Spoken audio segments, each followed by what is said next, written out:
Bonjour et bienvenue dans cette vidéo de formation éditée par l'Église de Disciples. La formation aujourd'hui a comme thème le combat spirituel dans tous ses aspects. C'est un thème qui est vraiment majeur dans toute notre vie de chrétien, notre vie de disciple, dans tout le travail pastoral, véritablement au quotidien, le combat spirituel est tellement important. Comme toutes nos formations, il y a beaucoup de passages bibliques, beaucoup d'exemples, beaucoup en fait de principes spirituels. Donc je vous encourage vraiment à la répétition. C'est-à-dire que chaque vidéo, vous pouvez la revoir deux, trois fois. C'est en général ce que font les personnes dans notre église pour pouvoir véritablement en tirer les fruits spirituels et approfondir certains passages bibliques. Comme il y a beaucoup de choses, au premier passage, vous risquez de passer à côté de beaucoup d'éléments. Ce qui est à l'origine de cette formation, c'est une vision. Comme vous le savez si vous suivez cette chaîne, toutes les formations ont comme origine des visions. Tout simplement, Dieu m'indique que là, je dois faire cette formation-là. C'est vraiment ce qu'il y a de mieux à faire par rapport à Dieu, c'est-à-dire que c'est lui qui déclenche et ce n'est pas par ma volonté que les choses sont faites. Alors la vision là qui est à l'origine de cette formation venait d'un moment où j'étais moi-même dans un combat spirituel important. Il y avait un problème de difficulté, on va dire, lié à une possession qui était dans l'église dans laquelle je luttais. Exactement en même temps, de façon assez curieuse, je tombe malade, tout en ne pouvant pas activer les prières de guérison, ni les prières de délivrance. Enfin, voilà. Il y avait un contexte particulier et j'avais tous les jours une vision récurrente d'un casque d'or. J'étais recouvert d'un casque d'or et on va voir la symbolique à la fois du casque que dans la Bible et de l'or. Et juste après qu'il y a eu toute cette période où pendant tous les jours j'avais en permanence cette vision de casque d'or, j'ai eu une autre vision la nuit sur le fait de recouvrir une couche d'or dans le monde, c'est-à-dire Dieu essaye à travers ses serviteurs, Dieu essaye de conduire le monde, en tout cas dans le monde, c'était pour indiquer la taille, mais ceux qui veulent bien l'écouter, parce que c'est ça dont la Bible nous parle, de cette couche d'or de sainteté. Et c'est tout l'enjeu du combat spirituel, c'est bien sûr dans la Bible, en Exode 25, versets 10 à 11.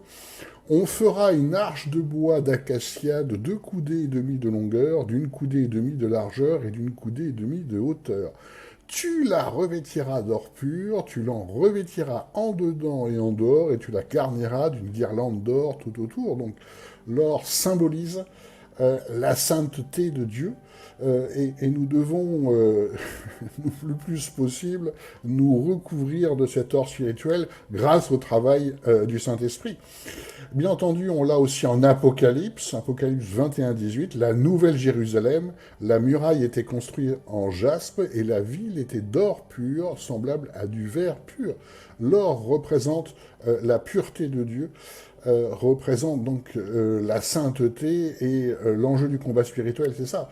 À partir du moment où le combat spirituel a comme enjeu la sainteté, il faut bien comprendre que toutes les attaques spirituelles, et on verra, elles sont multiples, elles sont variées, euh, cherchent effectivement à ne pas à empêcher le fait que cette couche d'or, qui est le travail du Saint-Esprit, puisse se faire, parce que la sainteté, cette couche d'or, conditionne notre obéissance à Dieu et conditionne donc tout de suite les fruits, les fruits que Dieu attend. Alors les fruits, c'est dans deux choses, hein, c'est une étape des fruits.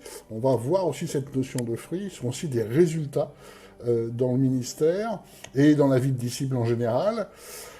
Ces fruits proviennent à travers les œuvres préparées d'avance, ce que Dieu nous a préparé d'avance à notre naissance, et ce que nous devons rendre compte au moment du tribunal du Christ, et donc aboutit au salut. Vous voyez, l'enjeu est extrêmement important.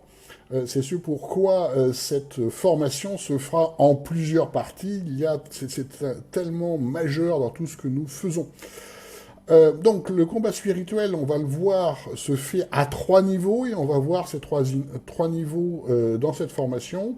On va passer aussi beaucoup de temps au combat spirituel dans l'Église. Pourquoi? Parce que nous sommes dans les églises de la fin des temps, comme la Bible nous le dit, et comme Jésus le dénonce en Apocalypse. On va vraiment approfondir ces questions-là, ce qui veut dire que le combat spirituel le plus dur se passe très souvent dans l'Église elle-même. Pourquoi? Parce que l'Église de la fin des temps, ce qu'on va appeler dans la formation l'Église charnelle, est constituée non pas seulement de Saint-Esprit, c'est qui est véritablement le but de Dieu, mais un mélange de Saint-Esprit, de charnel, qui est en fait le plus courant en Église. C'est pour ça que dans la formation, on va utiliser l'expression d'église charnelle, celle qui est dénoncée dans la Bible et dénoncée par Jésus, et aussi d'adversaires, hein, aussi d'esprits mauvais. Ça fait partie des composantes de l'Église, et ce à quoi nous sommes confrontés, d'où l'importance du combat spirituel. Alors c'est très important effectivement d'avoir les yeux de Dieu pour comprendre cette réalité spirituelle-là, pour ne pas être écrasé, on va dire, par ce premier combat spirituel-là, pour pouvoir effectivement accéder aux fruits, à la sainteté dans un premier temps, aux fruits dans un deuxième temps, et au salut dans un troisième temps. La réalité de ce combat spirituel, nous allons le vivre dans l'accompagnement aussi, et je m'adresse à tous ceux qui suivent cette formation, qui suivent donc les formations pastorales de cette chaîne, et c'est vraiment très courant. C'est très courant et c'est très difficile à gérer. Les chutes spirituelles, les possessions, les questions de délivrance, tout ça, on va vraiment approfondir ces questions-là pour être équipés dans ce combat spirituel. Et dans une dernière partie de toute la formation, on verra à titre personnel le fameux combat dans nos pensées, les forteresses de nos pensées, vous voyez, toutes ces notions-là, tout ce qui nous permet justement d'être dans le combat spirituel à titre personnel, individuel, parce que là aussi, il se passe beaucoup de choses, et c'est un combat qui est important. Un mot sur les fruits, puisqu'on parle des fruits, effectivement, le combat spirituel, l'attaque spirituelle, l'adversaire cherche à tout prix, effectivement, à qu'il n'y ait pas de fruits. Vous avez vu que dans l'introduction vidéo, ce qui représente notre Église, il y a du fruit, bien sûr, puisque c'est ce que Jésus nous demande. On peut se poser la question sur les fruits. Est-ce qu'en fait, la finalité de l'arbre fruitier est de porter des fruits? Et en fait, le fruit, dans la symbolique du fruit, le fruit est une étape nécessaire pour la reproduction de l'arbre, en fait. C'est quoi un fruit? En fait, un fruit est agréable à regarder, sent bon et juteux, c'est pour ça qu'on se régale de fruits, mais tous les animaux se régalent de fruits également.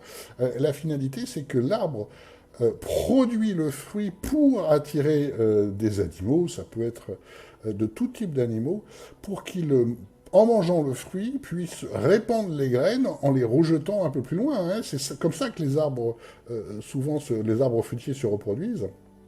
Donc vous voyez bien que le fruit, en fait, est une étape intermédiaire vers la reproduction, et à mettre en rapport avec ce que nous dit Jésus sur le fait de porter du fruit, c'est-à-dire dans la bonne terre, une graine en donne 30, 60 ou 100. Hein, et on va aussi parler de ces priorités-là pour l'évangélisation, qui font partie des fruits les plus importants dans l'Église. Pourquoi nous parlons tout de suite des fruits? Parce que l'absence de fruits est un indicateur fort de la réussite, en fait, d'une attaque spirituelle ou de la chute spirituelle. C'est-à-dire, on le verra aussi bien dans les églises. Beaucoup d'églises portent très peu de fruits. Indicateur d'une chute spirituelle et également dans nos propres vies. Une vision qui m'a accompagné depuis longtemps et qui complète, en fait, la vision du casque d'or que je vous ai partagé tout à l'heure, et qui sont à l'origine aussi de beaucoup de vidéos. Dieu me met à cœur une vision particulière où je suis sur un cheval blanc, je porte moi-même une armure d'or, je la vois très épaisse, qui protège aussi pour une part la tête. Vous savez, les armures de l'époque avait des renforts autour du cou pour empêcher en fait les lames de décapiter. Hein. C'est une vraie protection. Donc il montrait cette protection-là, la protection à travers la recherche de sainteté, l'armure spirituelle absolument nécessaire dans ce combat spirituel. Et dans ces visions-là, je porte toujours une épée flamboyante, qui est une épée de lumière en fait, qui est la parole de Dieu. Je vois derrière moi que je conduis une armée qui est en fait où je vois beaucoup de personnes qui sont montées sur des chevaux, qui ont également des pièces d'armure et qui ont des armes. Qu'est-ce que Dieu veut me montrer à travers cette vision-là? Bah, déjà, l'importance du combat spirituel, on est tous armés, hein. Je vois des boucliers, je vois des armes tranchantes, d'où la violence, en fait, de ce combat spirituel, la nécessité d'être équipé, et ce qu'il me demande, effectivement, c'est-à-dire à travers le monde entier, c'est pourquoi ces vidéos sont diffusées dans le monde entier et et nous servons aussi de centre de formation pastorale vidéo, très notamment en Afrique, puisqu'il y a beaucoup qui viennent d'Afrique, de personnes qui vivent en Afrique ou qui viennent d'Afrique, qui ont déjà une foi, en fait, souvent plus importante que ce que nous avons ici en France, et qui veulent servir Dieu. C'est pourquoi nous sommes centre de formation pastorale à travers ces vidéos-là. Et il y a beaucoup de monde qui est formé chaque mois. Donc, cette vision-là, ça veut nous dire quoi? Pourquoi Dieu me met cette vision-là à cœur? Tout simplement parce qu'il y a véritablement, nous sommes dans la fin des temps, rappelons-le. L'esprit prophétique va se diffuser et se diffuse de plus en plus. Donc on va voir également le rôle, hein, dans, dans le combat spirituel, le rôle du prophétique est très important et comment se développer également, hein, dans le prophétique. D'où, en fait, ce combat spirituel, vous voyez que c'est assez guerrier comme vision, mais ce combat spirituel est tellement important parce que, justement, dans la fin des temps, nous avons besoin de l'armée du Christ qui est armée, justement, sur ce combat spirituel sur lequel cette formation va contribuer, hein, vous équiper dans le combat spirituel, très ancré, bien entendu, dans la parole de Dieu, on va essayer d'être le plus concret, le plus pratique possible sur tous les aspects du combat spirituel. Un mot sur le casque et sur l'épée, parce que ce sont des notions qui sont extrêmement importantes. En Éphésiens 6,17, nous avons « Prenez aussi le casque du salut », vous voyez, ce casque, et l'épée de l'esprit, qui est la parole de Dieu. Alors, qu'est-ce que veut dire cette phrase? Une phrase fondamentale pour le combat spirituel.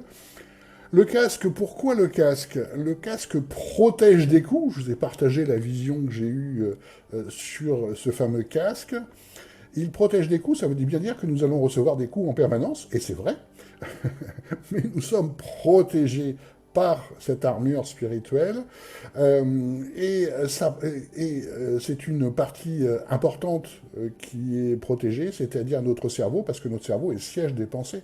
Ça nous indique déjà que les attaques vont viser effectivement à semer le doute, à faire que les pensées soient des pensées charnelles, des pensées humaines, et non pas les pensées de Dieu, hein, les pensées du Christ.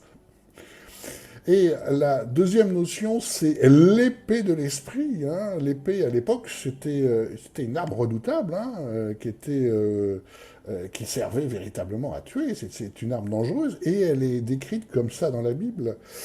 En fait, l'épée de l'esprit, qui est la parole de Dieu dans cette phrase, la parole de Dieu, je ne sais pas si vous le savez, c'est quand la Bible parle de la parole, il y a en fait deux types de locution. Il y a soit logos qui veut dire parole écrite, la Bible telle que nous la connaissons, et rhéma. Rhéma signifie une parole dite ou une parole reçue. Et c'est là que ça touche le prophétique, tout ce qui se passe sous l'action du Saint-Esprit. Alors, on va prendre des exemples concrets parce que c'est une notion très importante. Voilà, en Luc 8, 11, nous avons « Voici ce que signifie cette parabole, la semence, c'est la parole de Dieu. » Et là, parole de Dieu dans le sens logos, c'est-à-dire que la parabole du semeur, hein, où on voit plusieurs situations, 3 cas en fait de chute spirituelle et un cas de bonne terre, on parle en fait de la parole écrite de Dieu, logos, donc de la Bible par rapport à ça. Un autre exemple dans la Bible, si vous demeurez en moi et que mes paroles demeurent en vous, là, c'est pas logos, là, c'est réma, en fait. Hein. Demandez ce que vous voudrez et cela vous sera accordé. Jean 15, 7.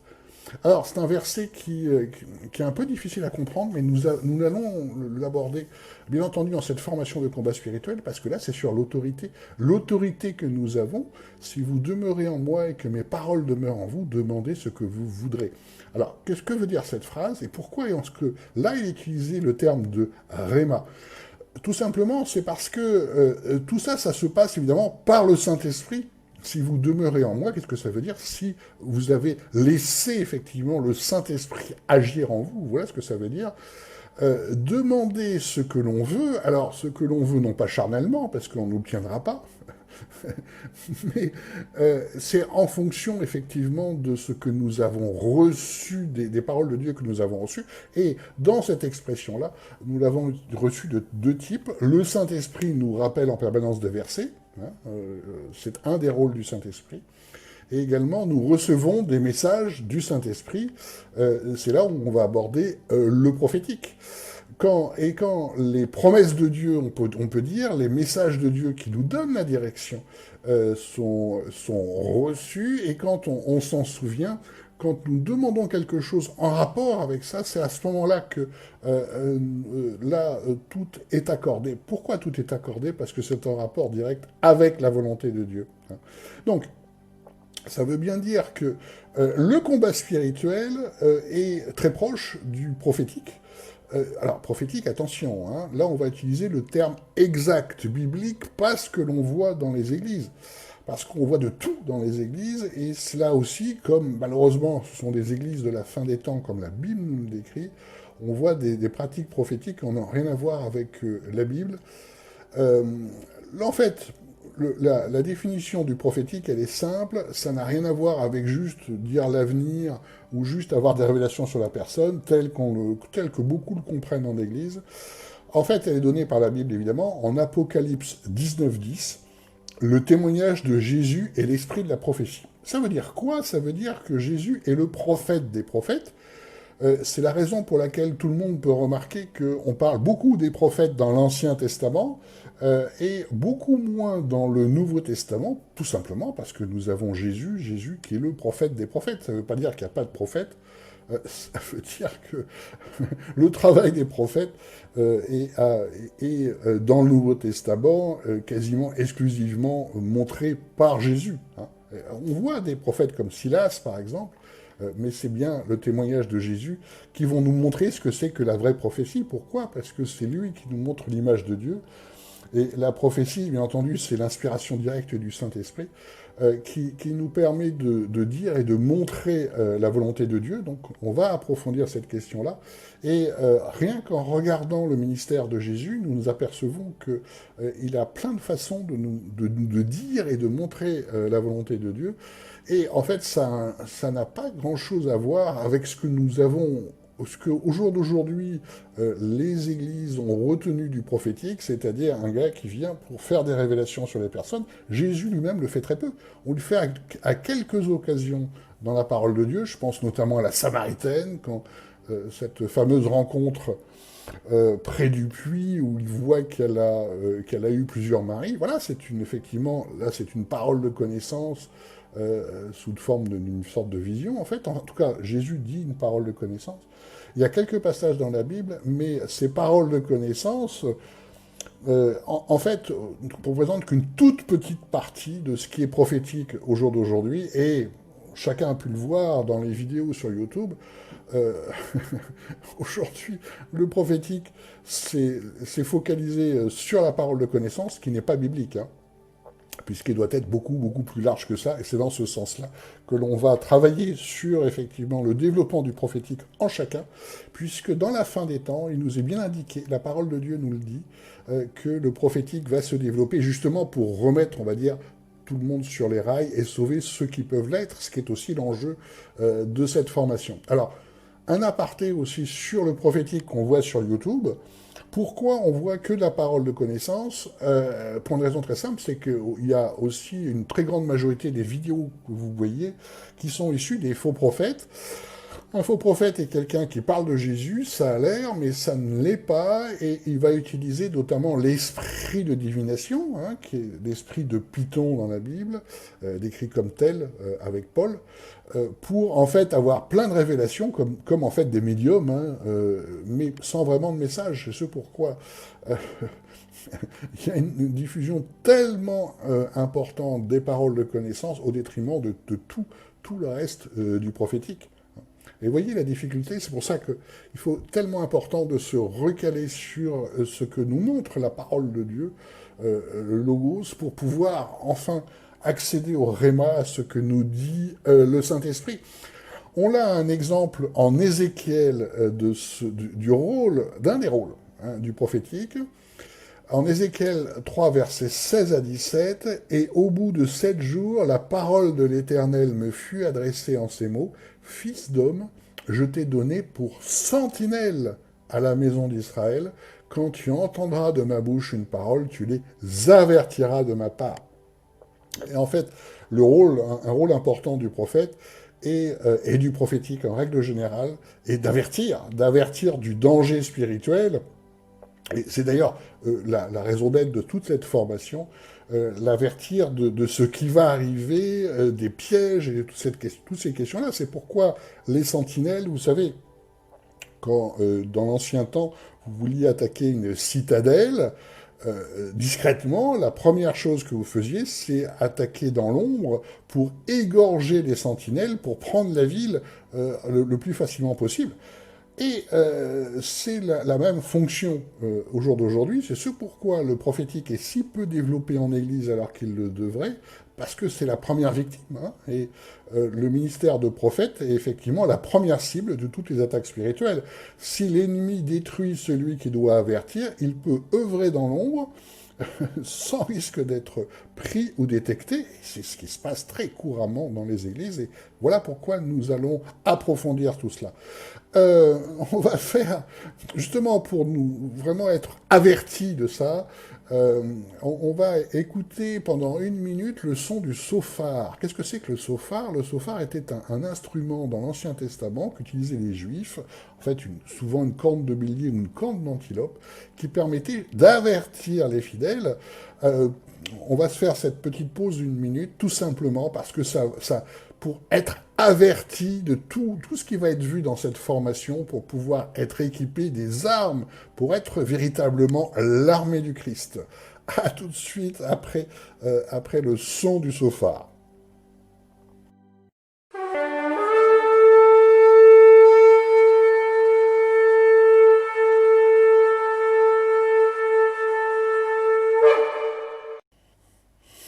Après avoir entendu ce son d'alerte, revenons à la formation et à la parole de Dieu.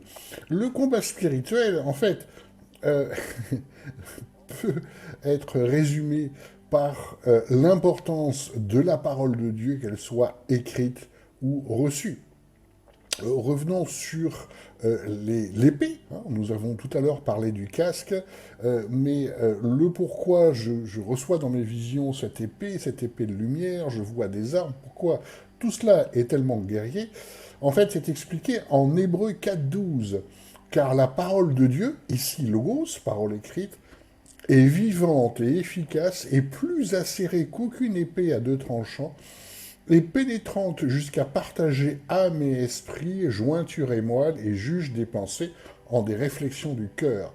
Donc, nous voyons à quel point une épée est une arme, et nous voyons à quel point il est indispensable dans le combat spirituel, de séparer l'âme et l'esprit, c'est-à-dire l'esprit de Dieu et notre âme humaine. On voit bien la difficulté. Qu'est-ce qui est humain? Qu'est-ce qui vient de l'homme? Qu'est-ce qui vient de Dieu? Et la parole de Dieu nous permet de faire ça. C'est pour ça que tout le combat spirituel est centré sur la parole de Dieu. On l'a également toujours sur cette notion d'épée. En Apocalypse 2, versets 16 à 17, « Repens-toi donc, sinon je viens à toi promptement, et je combattrai contre eux avec l'épée de ma bouche. » Là, c'est Jésus qui parle, l'épée de ma bouche. Et la fameuse formule que celui qui a des oreilles écoute ce que l'Esprit dit aux églises, nous avons cette formule de nombreuses fois en Apocalypse et plusieurs fois dans le Nouveau Testament, on va le préciser, quand nous avons cette formule, cela veut dire que Jésus sait parfaitement que nous n'allons pas entendre cet avertissement. C'est ce pourquoi il y a tous ces problèmes spirituels au jour d'aujourd'hui, que celui qui a des oreilles écoute ce que l'Esprit dit aux églises, c'est un avertissement, comme le son du chauffard, si vous voulez, euh, qui va être quasiment pas entendu. Voilà pourquoi il y a cette formule. On a toujours cette image d'épée, cette image guerrière, cette image de combat, puisque Dieu est représenté avec une épée dans l'Ancien Testament. Euh, vous vous souvenez en Josué, ce fameux combat, hein, en Josué 5, versets 13 à 14, et il arriva comme Josué était près de Jéricho, qu'il leva les yeux et regarda, et voici un homme se tenait debout devant lui, son épée nue à la main, et Josué alla vers lui et lui dit, es-tu des nôtres ou de nos ennemis?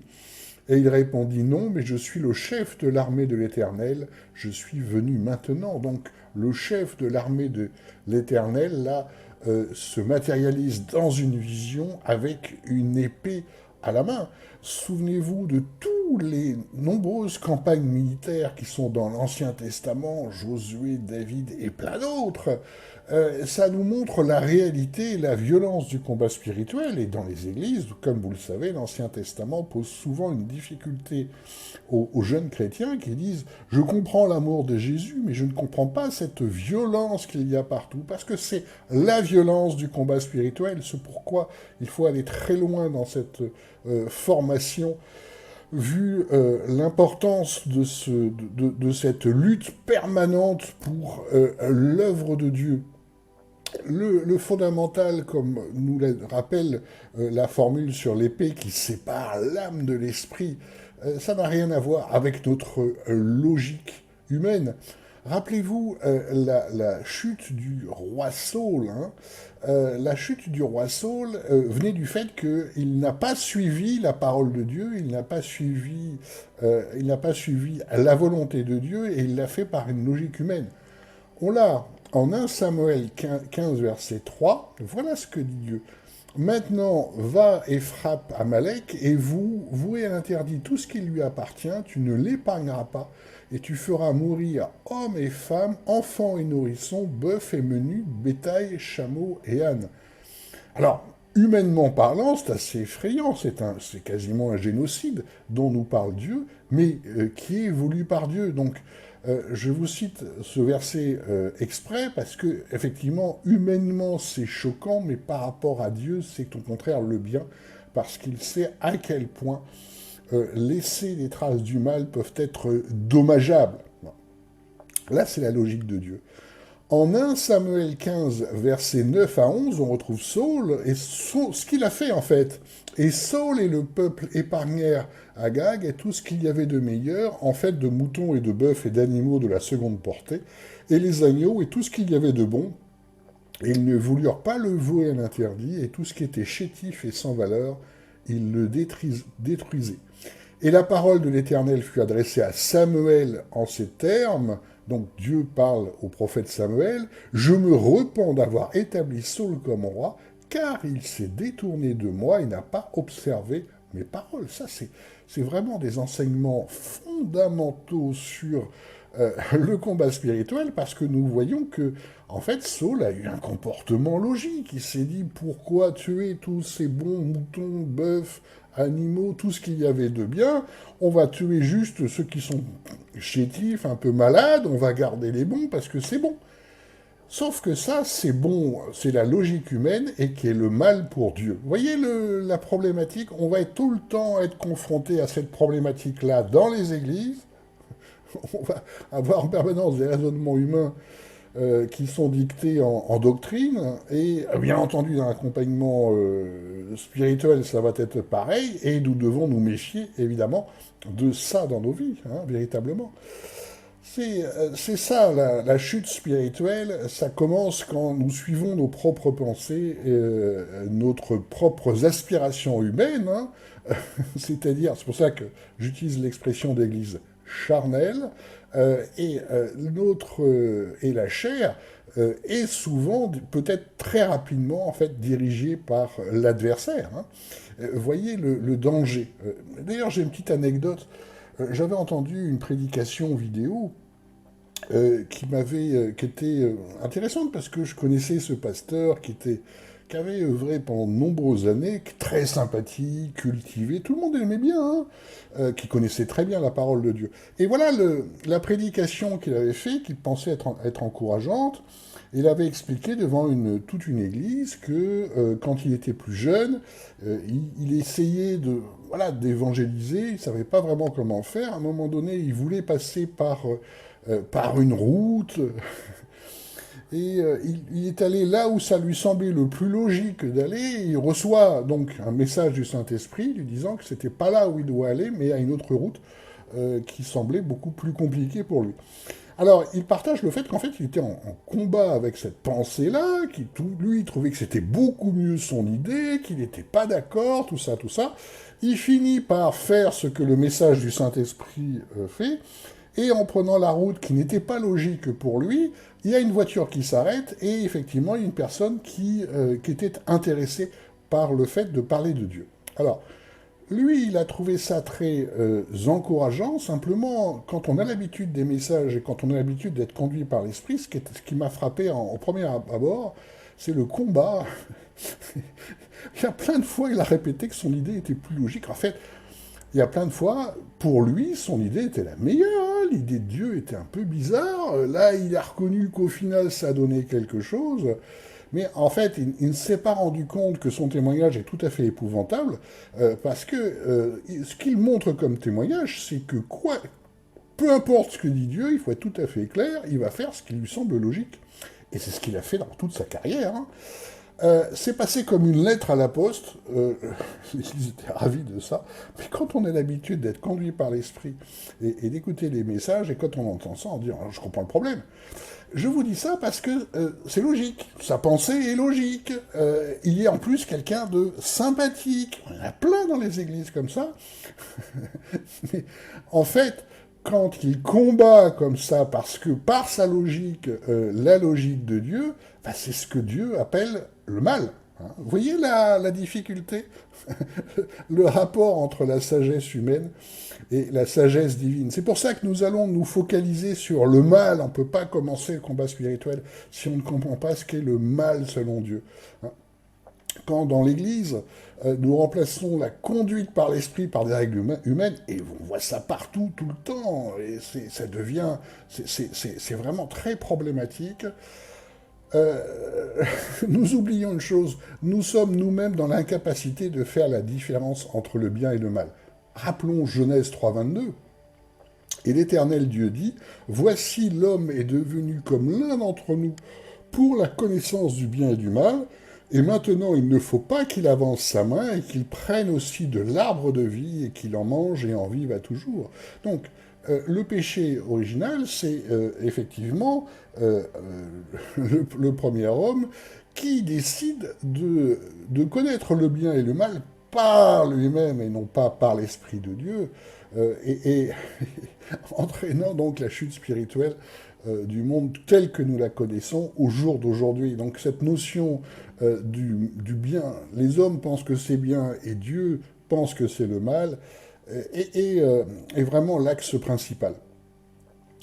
Ça nous est rappelé par le prophète Ésaïe en Ésaïe 64,5 que nous sommes tous devenus comme des objets impurs et toute notre justice est pareille à un habit taché de sang, un habit souillé. Dans le texte original, un habit taché de sang, c'est un habit dégoûtant, un petit peu comme, on pourrait, excusez-moi de l'expression, mais on pourrait utiliser l'expression au jour d'aujourd'hui qui veut dire la même chose que ce que voulait dire le prophète Ésaïe, comme on pourrait dire des serviettes hygiéniques. féminine souillée, vous voyez, ça a une image dégoûtante, pas que les femmes sont dégoûtantes, bien sûr, mais ça a une image. Et ce que Dieu veut nous dire à travers ça, c'est que quand nous pensons faire le bien, comme ce pasteur qui pensait faire le bien en suivant sa route et n'était pas d'accord avec le message de Dieu, nous faisons véritablement le mal. Alors, bien entendu, l'objection qu'on entend aux églises, oui, mais on a le Saint-Esprit, donc ce que nous pensons, c'est le bien. Alors, on va bien détailler toutes ces questions-là, parce qu'on entend plein de choses comme ça en Église. Rappelons que certes, nous avons reçu le Saint-Esprit, encore faut-il ne pas l'éteindre, et tout le problème est là. Et on va se centrer sur toutes ces questions-là pour bien comprendre ce qui se passe. Pourquoi il y a tant de problèmes en Église. On va reprendre un passage biblique avec Jésus, bien sûr, à quel moment Jésus est confronté à ces chutes spirituelles, au mal parmi ses disciples. En Matthieu 16, versets 23 à 25, il y a un passage qui est connu.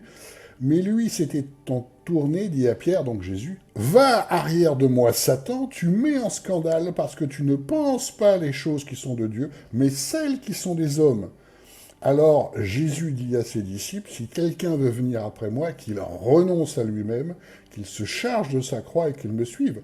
Car quiconque voudra sauver sa vie la perdra, et quiconque perdra sa vie à cause de moi la trouvera.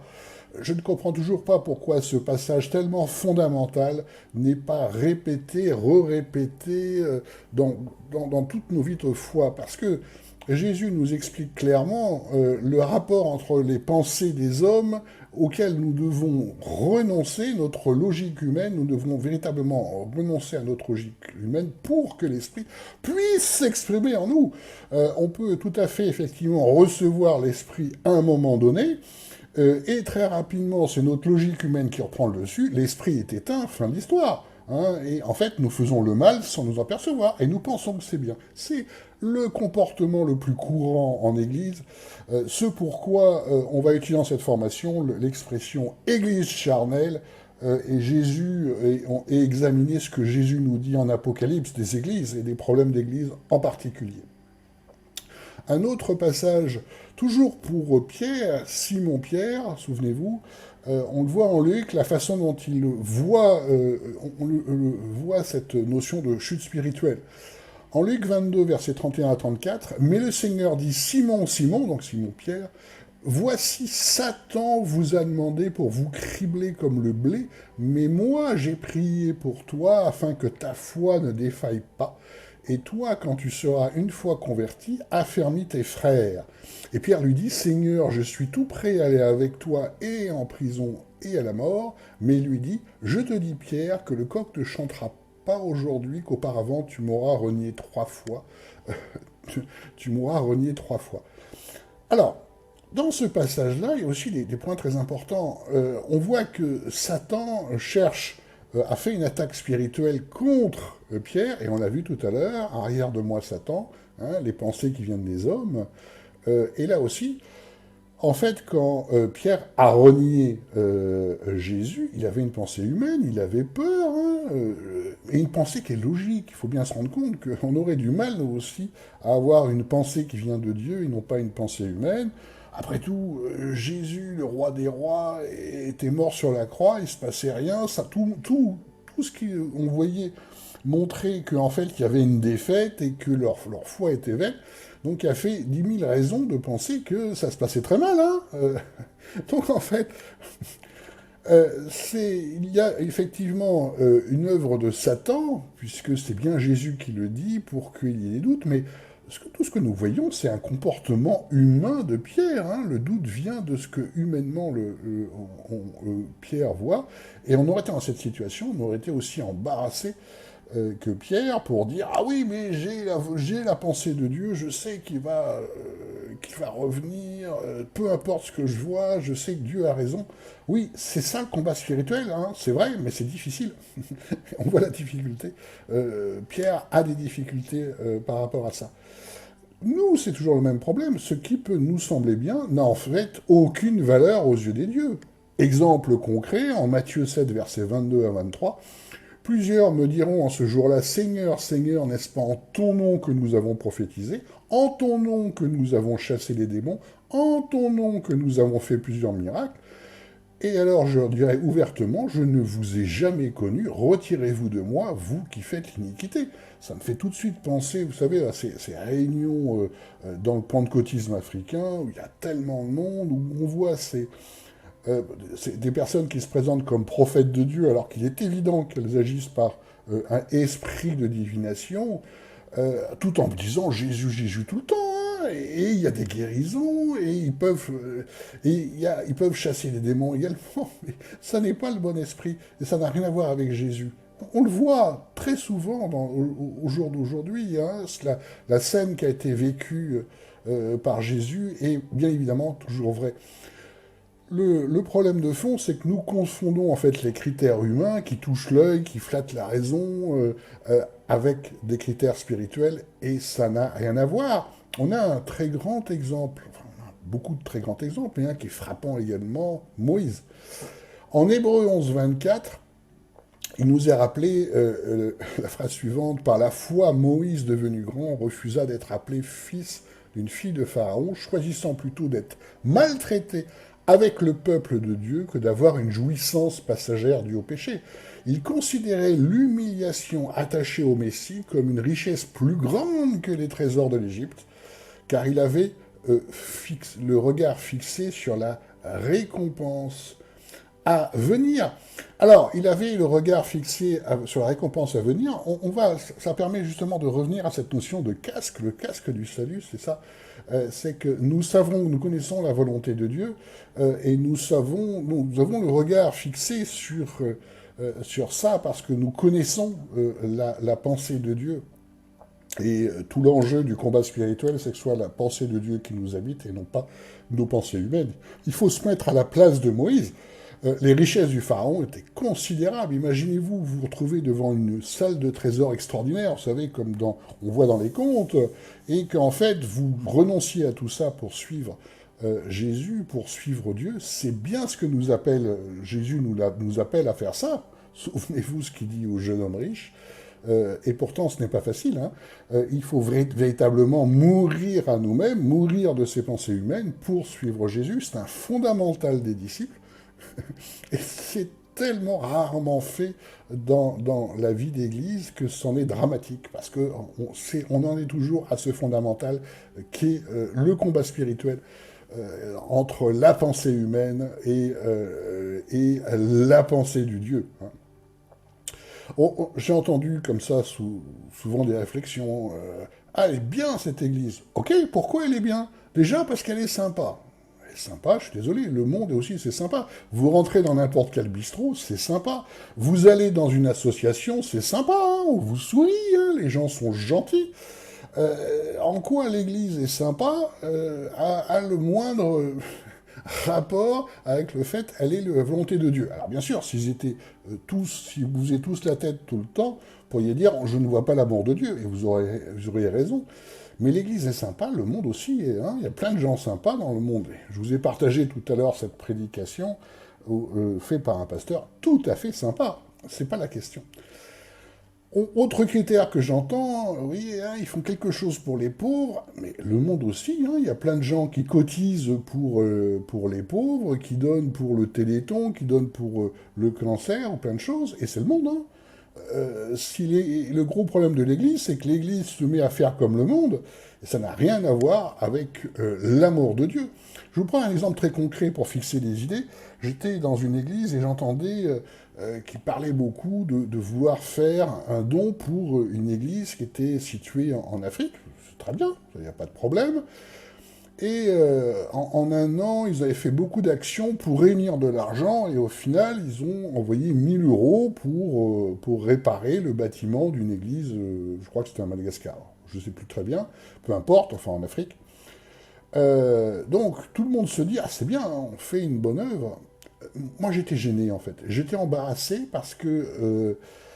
connaissant la taille de cette église, connaissant en fait, la richesse de cette église, le revenu moyen était assez élevé hein, dans cette église, très franchement, ils avaient bien entendu le moyen de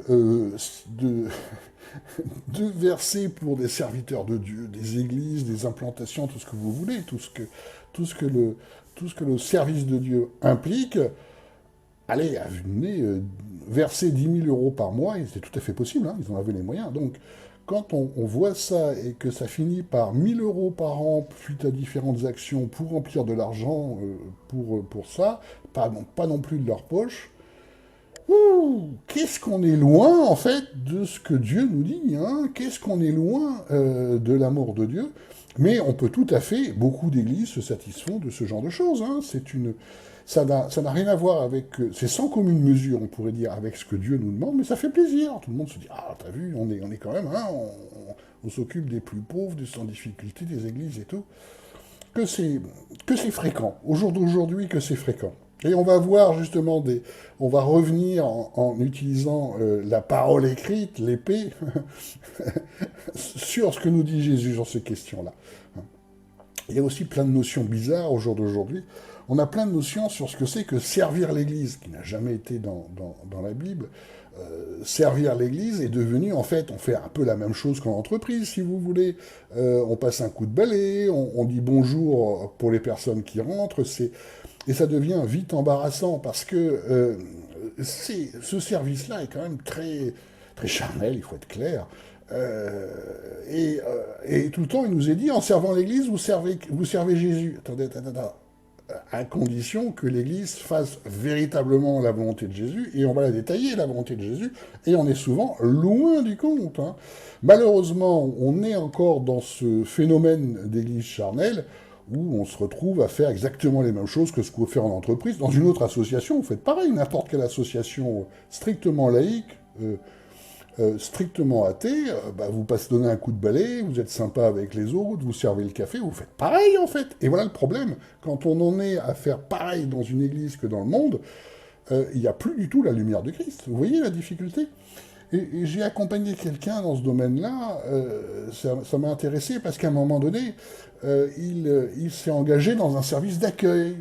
Et un service d'accueil, j'en parlais avec lui il y a quelques jours, dans l'église, c'était, vous connaissez tous ça, il y a un nouvel arrivant, il lui dit bonjour, il lui montre sa place, il lui donne une petite brochure, et quand il s'agit d'un nouvel arrivant, il donne un petit drapeau, pour que quand on appelle que les nouveaux arrivants se présentent, il agite son petit drapeau et puisse se présenter en quelques mots. Bon, voilà son service. Alors, quand je lui ai posé la question, que ce service par rapport à Dieu, il me dit, tu sais, au bout d'un moment, j'ai laissé tomber, parce qu'en plus, on me demandait à certains moments d'avoir une cravate de telle couleur, d'autres moments, bon, bref. Il ne voyait de moins en moins le rapport entre ce qu'il faisait, service de l'Église, et servir Dieu. Et il a raison, il faut être tout à fait clair. Au jour d'aujourd'hui, dans nos églises qui sont malheureusement très charnelles, églises de la fin des temps, il y a plein de services qui sont présentés comme services de Dieu, qui sont juste servir une organisation, exactement comme dans le monde, et c'est ce qu'il a vécu. Et on voit malheureusement plein d'exemples comme ça, et ça devient de plus en plus embarrassant. L'enjeu est très clair, hein. Où est le don spirituel? Où est l'inspiration de l'esprit? En fait, tout est fait de façon strictement charnelle, et ça n'a plus rien à voir avec la volonté de Dieu. Et voyez la difficulté, voilà où on va. Alors c'est bien, mais c'est bien pour qui? C'est bien pour Dieu, ça pose une difficulté. Et pour reprendre l'exemple de cette personne-là, j'accompagne depuis des années, en fait, et puis en plus, il y a un don prophétique qui se travaille chez lui, donc c'est vraiment très intéressant. Il reçoit beaucoup de messages, beaucoup de visions, il reçoit beaucoup de messages en ce moment, justement, pour l'amour des uns pour les autres, pour servir les personnes, et justement, c'est passionnant de le voir à quel point la différence entre ce que Dieu lui demande de faire et ce que une organisation humaine d'église lui demande de faire. C'est pour ça qu'il se lasse très rapidement de ces organisations d'église. Et en Dieu, je ne peux qu'être d'accord avec lui. Il y a tellement de charnel que ça devient très décourageant. On doit donc, dans notre combat spirituel, apprendre à se méfier des faux semblants, hein. On rappelle que l'adversaire est le père du mensonge. Souvenez-vous, les fameux anges de lumière, en 2 Corinthiens 11, versets 14 à 15, et il ne faut pas s'en étonner, car Satan lui-même se déguise en ange de lumière. Il n'est donc pas surprenant que ses serviteurs se déguisent aussi en serviteurs de justice, mais leurs fins seront selon leurs œuvres, toujours les œuvres, qui sont très importantes pour Dieu. Vous savez, vous voyez fleurir partout des soins énergéticiens. j'avais fait un partage et montré des vidéos justement dans la formation Transmettre le feu de l'esprit, que vous pouvez regarder avec pour, dans ce que vous faites pour Dieu, ça va vous aider. Euh, on voit à quel point il y a partout des anges de lumière, des choses extraordinaires qui ne sont rien à voir avec Dieu, en fait. Là on parle d'esprits mauvais, et on peut tout à fait confondre. Ils ont l'air sympas, ils font des choses, ils s'occupent de vous, il peut y avoir des guérisons.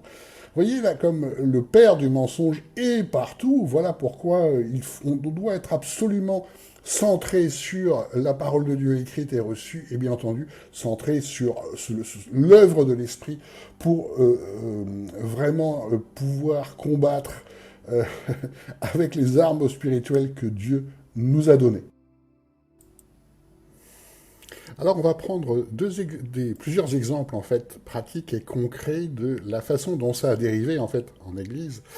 Et là on va s'intéresser à la prophétie, à tout ce qui est prophétique en tant que tel. On va, dans toute cette formation, passer du temps sur le prophétique. Il y aura aussi à la fin une activation des dons prophétiques, parce qu'on nous avons, dans ce combat spirituel, comme il a été partagé, le prophétique nous est indispensable pour pouvoir véritablement faire l'œuvre de Dieu. On va prendre un exemple concret. Si vous êtes en milieu pentecôtiste, vous avez probablement déjà observé moi j'ai découvert en fait quand j'y suis allé, j'en reviens toujours pas, des séances que moi j'appelle ça les prophéties de groupe. Alors comment ça se passe? Tout le monde est dans l'église et le pasteur lance le signal, nous allons maintenant prophétiser, il commence à annoncer plein de choses au micro, qu'on va être tous délivrés, qu'il va se passer des plein de choses, il y aura des guérisons, etc., plein de choses. Tout le monde fait la même chose. C'est-à-dire qu'il y a une cacophonie totale dans l'Église où tout le monde va annoncer des super choses que Dieu va faire dans sa vie. Et moi, j'ai été estomaqué la première fois que j'entends ça. C'est bien entendu contrairement l'opposé de la parole de Dieu. Paul explique que quand un prophète parle, l'autre doit se taire. En fait, tout le monde doit écouter une prophétie pour déterminer si cette prophétie est de Dieu ou pas. Là, bon, pas grave, là aussi, comme très souvent, la Bible, peu importe, c'est l'usage qui compte. Et là, donc, cette cacophonie totale, en plus, ça n'a évidemment rien à voir avec la prophétie, ça n'est qu'un aspect de la prophétie dite annoncer l'avenir, mais l'annoncer l'avenir qu'on veut, en fait, hein, donc c'est totalement charnel, et c'est très courant. Je suis atterré quand j'entends ça, je me demande vraiment le rapport entre le travail prophétique et ce qui est reçu par l'esprit. C'est très courant, très très courant. Bon, voilà, un exemple de ce qui se passe en Église. Un autre exemple, là, dans les milieux traditionnels, mais qui peuvent aussi s'appliquer aux milieux pentecôtistes, les milieux traditionnels, c'est les milieux non charismatiques. Je suis issu des milieux traditionnels. Et ça me permet de bien connaître aussi ce milieu-là. Et je l'ai souvent vu. C'est-à-dire qu'il y avait une prédication, et malheureusement, je ne veux pas être critique, mais la vérité m'oblige à dire qu'elle était, comme très souvent, pas du tout inspirée, juste une logique humaine, mais bon, ça passe, hein, parce qu'ils sont habitués. Donc, le pasteur fait sa prédication, bon, bref, enfin, je passe, parce que moi, ça me stresse toujours, en fait, mais c'est comme ça. Donc, il fait sa prédication, et j'étais navré en train d'écouter ça, en disant que ça c'est vraiment comme ça que les hommes pensent, ça n'a rien à voir avec Dieu, mais bon, c'est ce qui se passait. Et ce qui était intéressant, c'est que la fois suivante, le dimanche suivant, il y a eu un témoignage dans l'assemblée en disant que la personne a été très touchée par ce qu'a dit le pasteur, donc c'était sûrement inspiré, etc. Alors, il faut être très prudent sur ces questions-là, parce que à partir du moment, en fait, c'est une question statistique. Plus il y a de personnes, et de toute façon, dans la prédication, si tout se passe bien, vous allez lire 1 ou 2 passages bibliques, ou 4 ou 5, ça va forcément toucher au moins une personne, c'est la parole de Dieu. Hein.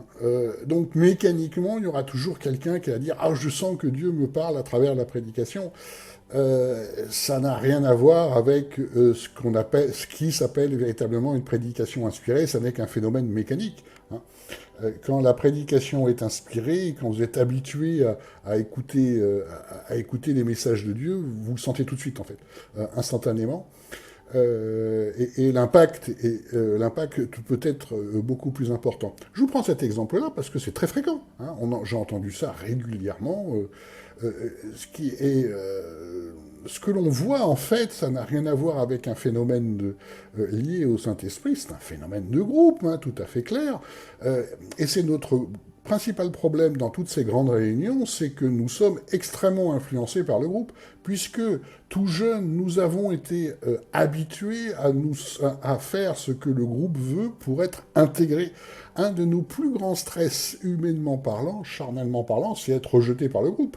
Quand on est à l'école, quand on est en entreprise, quand on fait des études, vous devez faire ce que le groupe acquiert. Quand vous êtes dans votre famille, etc., vous devez d'abord faire ce que le groupe fait, pour qu'il vous accepte, parce que sinon vous rentrez dans un stress total, et ça commence à l'enfance, c'est la psychologie sociale, mais c'est vrai, où vous avez la plus grande crainte du petit enfant est d'être rejeté par sa mère, donc il va tout faire pour être en communication avec sa mère. Bon. Ce qui veut dire que dans les grandes réunions, le culte donc dominical, on va être extrêmement influencé par ce qui se passe par le groupe, parce que notre grande crainte, là aussi, ça a été de te rejeter. Donc on va très vite être d'accord avec tout ce qui se passe, essentiellement parce que on n'a pas envie d'être rejeté, tout simplement. Et c'est comme ça que ça passe, hein, c'est comme ça que... et on va rentrer dans le détail des différentes doctrines d'hommes que l'on voit en Église qui sont pas dénoncées du tout, parce que ça fait partie du phénomène de groupe et tout le monde l'accepte, et peu importe, en fait, le rapport avec la parole de Dieu ou l'inspiration, ce phénomène humain, charnel, en fait, bloque un discernement spirituel. Et on va voir, on va décomposer justement pour aider à ce fameux combat spirituel, pour se rendre compte et séparer de tout ce qui sont ces phénomènes humains, ces phénomènes de pression du groupe, tellement importants en fait dans les églises évangéliques, qui sont prépondérantes. Hein, il faut être très conscient de ces choses-là. Moi-même, peu importe ministère, don, tout ce que vous voulez, quand je suis dans ces groupes, j'ai tendance à être entraîné par le groupe. C'est difficile, hein. C'est pour ça qu'il faut être conscient de cette force-là, qui est une force charnelle qui vient du monde auquel nous sommes habitués, on a été conditionnés à ça. D'où l'importance des vidéos. Du coup, je suis absolument ravi de pouvoir voir ce qui se passe à peu près partout par les vidéos. Déjà, je perds pas de temps à aller sur place, et comme ça, je suis pas influencé. Je vois tout de suite, j'arrive à objectiver, je reviens par la vidéo à ce qui a été dit, et je m'aperçois que c'est un excellent moyen pour objectiver les choses. Si vous voulez, on se sépare du côté charnel du phénomène de groupe pour juste objectiver en disant, voilà, ce qu'on entend, c'est inspiré, c'est pas inspiré, c'est charnel, ça vient de Dieu ou pas, etc. Il faut être très conscient de ça, de ce qu'il se passe, et on est tout à fait dans notre sujet, le combat spirituel. Est-ce que c'est charnel? Est-ce que ça vient de l'homme? Ou est-ce que ça vient de Dieu? Et comme nous l'avons partagé tout à l'heure, c'est à partir du moment où ça vient de l'homme et non pas de Dieu, c'est considéré comme mal par Dieu. Vous voyez le niveau d'exigence. Et d'ailleurs, j'ai découvert au fur et à mesure tout ça, parce que j'ai avancé comme tout le monde en Église. Au début, je croyais que tout était beau et que ce qui dit tout était vrai, beau, et que le système marchait, et peu à peu, ça ne collait pas ni avec ce que je voyais, ni avec la Bible, ni avec ce que Dieu me disait, rien ne collait, ni avec les visions. Donc j'ai appris au fur et à mesure, hein, tout ça. Ça s'est pas fait en un jour. Parce qu'a priori, on fait confiance, on dit « Ah, le système marche sûrement ». Et en fait, on s'aperçoit des problèmes spirituels au fur et à mesure. D'ailleurs, comme mon ministère était centré sur les serviteurs de Dieu, il l'est toujours d'ailleurs, hein, via les formations et certains accompagnements, à l'époque, Dieu me demandait d'aller apporter des messages à des serviteurs de Dieu en particulier, c'est pourquoi j'étais en église, et dans des églises qui n'allaient pas bien, clairement, parce que c'est là où Dieu m'appelait. Et le message que j'entendais de Dieu pour ces personnes, ça n'a jamais été il fait le mal, il suit le diable, enfin les trucs humains. Le message est toujours le même en fait, il ne fait pas ma volonté. C'est-à-dire quand Dieu dit que quelqu'un sort du chemin, sa phrase est très simple, il ne fait pas ma volonté. Et c'est toujours la question que je pose quand je vois quelqu'un qui se présente comme serviteur de Dieu, je demande à Dieu tout simplement, qu'est-ce qu'il en pense. Et j'ai très souvent ça, il ne fait pas ma volonté. Et il ne fait pas ma volonté, ça veut dire qu'il ne fait pas la volonté de Dieu, donc il fait le mal. Vous voyez comment Dieu pense. Et ça, on le retrouve de façon très claire dans la Bible. Et c'est vraiment central dans tout ce qui est cette formation et dans notre vie également de disciples, de serviteurs de Dieu, etc. C'est évidemment précisé à de très nombreuses reprises dans la parole de Dieu. En Luc 14, versets 33 à 35, Jésus nous dit « Ainsi donc, quiconque d'entre vous ne renonce pas à tout ce qu'il a ne peut être mon disciple. C'est une bonne chose que le sel, mais si le sel perd sa saveur, avec quoi la lui rendra-t-on » Vous voyez, on a partagé tout à l'heure, on va continuer à approfondir ces questions-là, parce que c'est des questions tellement importantes pour suivre Dieu et ce que nous montre Jésus. Le fait que l'Église se confond de plus en plus avec le monde, hein, si le sel perd sa saveur, avec quoi lui rendra-t-on cette saveur, puisque le sel, en fait, n'en est pas.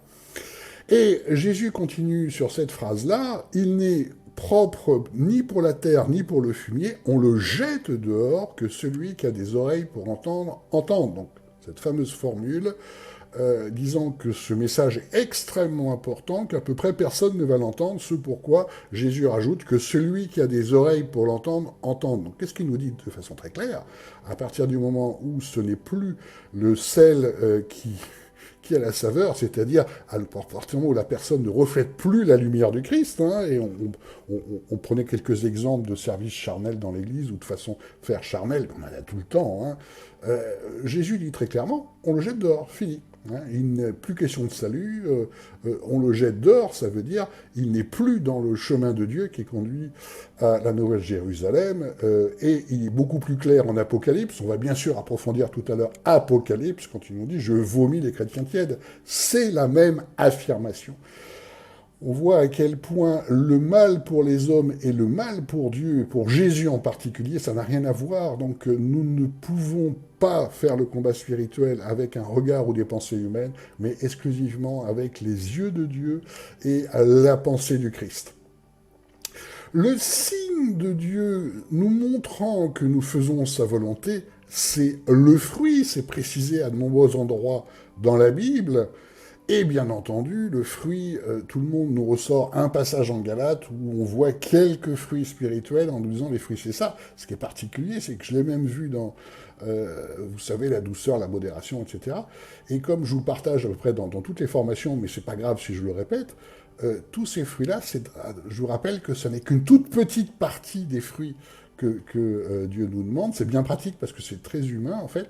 Ça ne veut pas dire que vous avez, il y a ces fruits-là, ça veut dire que l'esprit est à l'œuvre. Ça veut dire que s'il n'y a pas ça, ça veut dire que ça ne montre pas que l'esprit est à l'œuvre. C'est dans ce sens-là qu'il faut comprendre. Et je partage toujours cette même réflexion. Mon voisin qui est musulman, il a tous les fruits qui sont décrits dans ce passage-là. Hein. Il est doux, il n'est pas donné à l'alcool, il a une seule femme, il a tout ça, sauf qu'il est musulman, donc ça n'a rien à voir avec l'esprit de Dieu.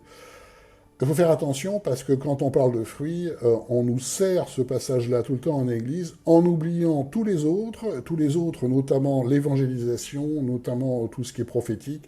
Voilà pourquoi il faut véritablement se plonger dans l'ensemble de la parole de Dieu pour bien comprendre ce qui est Dieu et pour comprendre que ça fait longtemps que malheureusement les doctrines d'hommes choisissent quelques passages qui permettent en fait un fonctionnement humain sans trop d'esprit, il faut être tout à fait clair, et mettre de côté tous les autres. Et nous ne pouvons comprendre Dieu qu'à travers l'ensemble de sa parole. En Jean 15, versets 5 à 6, « Moi je suis le cep, vous êtes les sarments, celui qui demeure en moi et moi en lui, celui-là porte beaucoup de fruits. Car hors de moi vous ne pouvez rien faire, si quelqu'un ne demeure pas en moi, il est jeté dehors, comme le sarment et le sèche, et on ramasse ces sarments, on les jette au feu, ils brûlent. » La même notion. L'avertissement de Jésus est clair, fréquent et pas discutable et à peu près complètement oublié, bien sûr, en Église. Un autre avertissement qui se retrouve 3 fois dans les évangiles pour vous dire à quel point c'est important, en Matthieu 13, versets 8 à 9, en Marc 4, versets 8 à 9, et en Luc 8, verset 8, les fameuses semences. Et une autre tomba dans la bonne terre et donna du fruit, un grain 100, un autre 60 et un autre 30, que celui qui a des oreilles entende. Toujours pareil, quand Jésus nous dit que celui qui a des oreilles entende, c'est un message que les hommes ne vont pas entendre, vont mettre de côté parce que ça ne les arrange pas. Pourquoi ? Parce qu'on ne peut pas faire cette multiplication de façon humaine. Là, par exemple, un grain donne 160 et un autre 30, c'est le résultat qu'on obtient par les fruits qu'obtiennent ces vidéos, puisque nous formons à peu près une dizaine de serviteurs de Dieu par mois qui suivent l'ensemble du programme avec assiduité, ce qui fait 120 serviteurs de Dieu par an. Je ne suis incapable de le faire charnellement, bien sûr, je ne sais pas faire. Par contre, c'est pourquoi, dès que Dieu veut que je fasse une formation, il m'envoie une vision, et pour construire la formation, j'écoute ses messages, j'essaie d'être conduit le plus possible dans l'esprit. Je ne sais pas le faire, humainement parlant. Et comme l'objectif, c'est pouvoir faire les choses qui ressemblent aux choses de Dieu le plus charnellement possible, c'est pas un objectif humain, on est d'accord, hein, il y a aussi un esprit mauvais derrière tout ça. On s'aperçoit que tous ces passages-là sont en fait rapidement mis de côté. Il n'y a plus personne qui les utilise, alors que c'est vraiment ce que nous dit Jésus. Hein. Donc, nous sommes dans la formation combat spirituel, donc nous devons écouter ce que Jésus a à nous dire, nous devons écouter ce que Dieu a à nous dire et mettre de côté nos pensées humaines pour véritablement se faire remplir par l'esprit. Hein. Je vous ai partagé en début de formation la fonction du fruit. Le fruit est une étape intermédiaire dans le fruitier, destinée effectivement à sa multiplication. Et quand vous êtes en église, les fruits spirituels sont évidents, c'est simplement ceux sur lesquels Jésus insiste le plus, ses commandements, si vous voulez. Le premier fruit spirituel que vous devriez vous apercevoir, c'est l'évangélisation, qui doit être massive et faite par à peu près tous ceux qui se disent disciples, puisque c'est ce que nous demande Jésus, et c'est l'œuvre de l'Esprit. Œuvrer pour les pauvres en deuxième, vu tous les avertissements que nous fait Jésus sur ces questions-là, et on en reverra d'autres tout à l'heure, ça va nous permettre de nous réancrer dans la parole de Dieu. Et le troisième, les dons spirituels pour tous, et évidemment, rien à voir avec les églises de spectateurs telles que nous voyons au jour d'aujourd'hui, et en particulier prophétique. En particulier prophétique, Paul nous prévient tout le temps que le premier don est le don prophétique. Nous allons, comme je vous l'ai dit, travailler sur le don prophétique pour le développer chez chacun. Et même si tout le monde n'a pas un don prophétique, on est tous appelés à faire du prophétique à un moment donné, justement parce que nous sommes dans la fin du temps et parce que c'est la meilleure façon pour nous, en tout cas c'est ce qui a été prévu par Dieu, de suivre sa volonté. Donc nous allons approfondir cette question-là tout à l'heure. Je vous encourage à suivre également notre formation évangélisation. Notre formation évangélisation nous apprend effectivement à évangéliser selon le modèle biblique, selon l'esprit et très concret. Hein. Et nous devons vraiment lutter contre ces doctrines d'hommes qui empêchent les fruits avec l'épée de la parole. Là, c'est la parole écrite et je vous partage également quelques messages et visions qui sont du domaine du Réma, donc la parole reçue. Une grosse difficulté que nous avons, c'est que vous remarquerez que les doctrines d'hommes, en fait, c'est rarement écrit, c'est essentiellement oral. Il faut être dans l'Église pour les entendre, parce que beaucoup critiquent l'Église catholique. Je n'ai pas dit qu'elle était parfaite, mais elle a un énorme avantage, c'est que tout est écrit. C'est-à-dire qu'à partir du moment où vous essayez de comprendre pourquoi il y a eu le culte de la Vierge Marie, c'est expliqué par les historiens, c'est détaillé en long, en large, en travers, et là vous pouvez dire, ah oui, il y a eu un problème historique, il y a eu une question historique en tout cas, il y a une cause historique. utiliser les termes exacts, ne soyons pas critiques, parce qu'il y a de bonnes choses dans l'Église catholique, mais nous sommes protestants, donc on a l'habitude de critiquer les catholiques, et en fait, en faisant ça, on voit la paille dans le voisin et pas la poutre qui est dans le nôtre, alors que nous, c'est pire, parce que nous, c'est quasiment jamais écrit. Toutes les différentes affirmations qu'on entend dans l'Église que je vais vous partager, vous aurez le plus grand mal, et j'ai eu le plus grand mal à trouver des traces écrites, parce que c'est facile, traces écrites, vous dites, ah bah non, le verset ne veut pas dire ça. Mais c'est jamais comme ça, c'est toujours affirmé. Et tout ce qui est tradition et doctrine orale, et c'est pour ça que c'est fait de façon oralement, très difficile à contrer. Vous n'avez pas le temps, vous êtes en église, vous entendez ça, on vous demande pas vraiment votre avis, on vous affirme ça, vous n'allez pas sortir votre Bible en disant non, c'est pas vrai, c'est pas ce que nous dit la parole de Dieu, vous allez vous faire jeter si vous faites ça. Et donc c'est pour ça que ça se répand de façon aussi exponentielle, sans qu'il soit possible de véritablement lutter contre ça. Paul avait bien entendu ce même problème, ce pourquoi nous allons détailler tout à l'heure de ce qui sont son combat spirituel en Église, et notamment à travers énormément l'Église de Corinthe, qui est vraiment une Église très intéressante parce qu'elle reflète bien ce qui se passe dans les Églises. On voit, il y a un peu d'esprit, il y a l'histoire de prophètes, il y a l'histoire de choses comme ça, mais il y a aussi beaucoup de charnel, et il y a aussi du diabolique. Ça, c'est super intéressant, parce que ça reflète bien, en fait, ce qu'on voit au jour d'aujourd'hui dans les églises, c'est-à-dire, à un moment, il y a un peu de Saint-Esprit, beaucoup de charnel, et il y a aussi un peu de diabolique qui arrive. Enfin, bon, c'est déjà à l'époque, les problèmes commençaient, et bien sûr, ça a continué à s'accentuer. Donc, on va s'intéresser justement à ces différentes doctrines, ce qu'on entend en Église et ce que la parole de Dieu nous dit pour utiliser la parole la parole de Dieu comme épée justement dans ce combat spirituel. Je vous encourage également à la formation qui est sur cette même chaîne, comprendre la Bible par l'Esprit justement pour sortir de ces doctrines d'hommes et que ce soit vraiment l'Esprit qui nous guide quand nous lisons la Bible. Vous allez voir, c'est quelque chose de très important de s'entraîner en permanence à que l'Esprit nous parle pour justement faire taire nos pensées humaines. Bien, c'est la fin de cette première partie, donc je vous encourage à aller voir la deuxième partie. Qu'est-ce qu'il y aura dans la deuxième partie du combat spirituel ? Eh bien, nous allons décomposer les différentes doctrines d'hommes qui circulent en Église avec notre épée qui est la parole de Dieu pour revenir à ce que Dieu dit. Et c'est une phase très importante, évidemment, dans le combat spirituel. Nous allons également voir comment Paul a vécu son combat spirituel dans les églises. On va se centrer notamment sur l'église de Corinthe, qui est une église extrêmement intéressante parce qu'elle reflète ce qui se passe dans beaucoup d'églises, comme je vous l'ai dit, ce mélange entre Saint-Esprit à certains moments, charnel très fréquemment et diabolique à certains moments. Et c'est ce à quoi Paul a été confronté, ce dont il nous parle. On va donc tirer de ses enseignements, de son exemple, bien entendu, ce que nous pouvons faire, ce que nous devons faire en Église. On va s'intéresser aussi à Galates, puisqu'il y a des exemples de combats spirituels en Galates. Dans une autre partie, on va s'intéresser véritablement à tout ce qui est combat et chute spirituelle dans les accompagnements. Alors, accompagnement pastoral certes, mais en fait ça touche toute l'Église, donc